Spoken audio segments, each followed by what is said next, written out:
Ironbark Bill camped by a billabong, eating his last breakfast chop, when out of the waters of the Murrumbidgee appeared a bunyip. 1, 2, 3 meters tall. And that bunyip, seeing Ironbark Bill, he commences to bellowing like a bull. Ironbark Bill, boiling water for his tea, doesn't spill a drop. So the bunyip is like, why don't you get the wind up?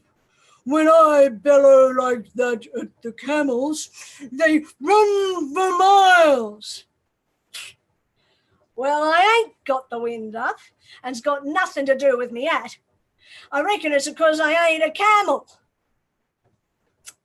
So then the bunyip pulls out the next one, and he starts to groaning like 100 mopokes.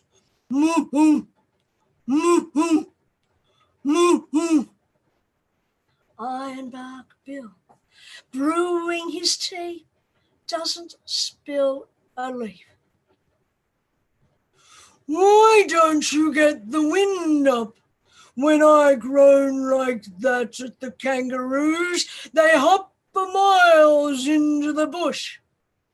I reckon it's 'cause you've got a hat with metho corks. Well, I ain't got the wind up, and it's got nothing to do with me at. I reckon it's 'cause I ain't a kangaroo. So then the bunyip, he starts to snarl like 100 koalas. Ironbark Bill, drinking his tea, doesn't spill a drop. Why don't you get the wind up?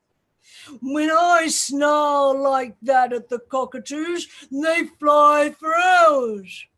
I reckon it's 'cause you've got a hat with metho corks. Well, I ain't got the wind up, and it's got nothing to do with me at. I reckon it's 'cause I ate I ate a cockatoo. And at that moment, the bunyip rose up all 3 meters of him, and he opened his mouth wide, and out of his mouth came a tongue brown and thick as a snake, and that snake's tongue whirled the hat off Ironbark Bill, and bunyip and hat went down into the Murrumbidgee plop. Well, Ironbark Bill, he got lemony there, oh my word, yes, and he commences to bellowing like 1,000 bulls. And the camels all went jumping over the fields and over the plains towards the bush. And then Ironbark Bill, he's groaning like 1,000 mopokes. Moo, moo, moo, moo. And the kangaroos, they're hopping, whacking their tails behind them off towards the bush. And he starts snarling like 1,000 koalas. And the cockatoos go zigzagging, flying back and forth across the trees. And Ironbark Bill, he gets on his horse, Breakwind, and begins to gallop off to the town until he can buy himself a new hat, and he hangs it with wine corks. Next morning, Ironbark Bill camped by the billabong, eating his last breakfast chop, when out of the waters of the Murrumbidgee comes the bunyip, only 2 meters tall. Oh, I have to apologise for a bit of appropriation, but your hat tempted me that much. You know, the flies are terrible. Appropriation be damned. It was plain stealing. Oh, you can call it stealing if you like. But I tell you what I'm going to do. I'm going to pull back the waters of the Murrumbidgee River and show you all the gold there, and it's all yours if only you give me a hat with the wine corks.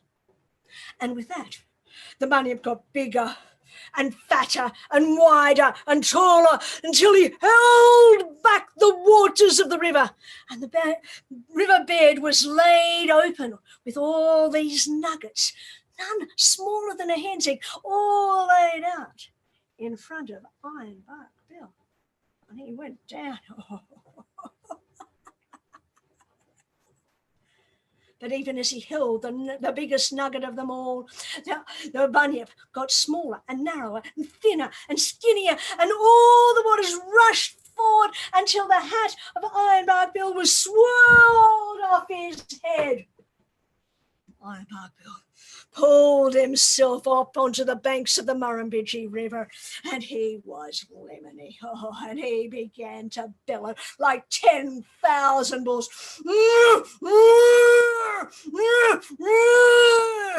And the camels went galloping over the fields, over the hills and down the dell and into the caves, and were hidden there forevermore. And then he started to groan like 10,000 mopokes. Moo, moo, moo, moo. And the kangaroos were hopping, whacking their tails, but because they were going backwards, they kept tripping over themselves and they fell down into a dust heap. And the Ironbark Bill begins to snarl like 10,000 koalas. And the cockatoos went somersaulting backwards in the air, heading on for hours, until Ironbark Bill got onto his horse, Breakwind, and began to gallop off to the town, where he got himself a brand new hat and hung it with champagne corks.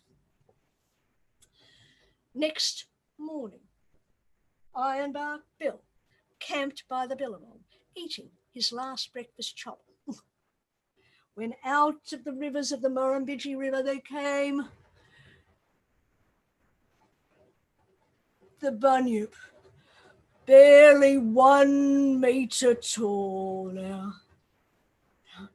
I suppose I should apologise for a little. It might have been a little bit unscrupulous.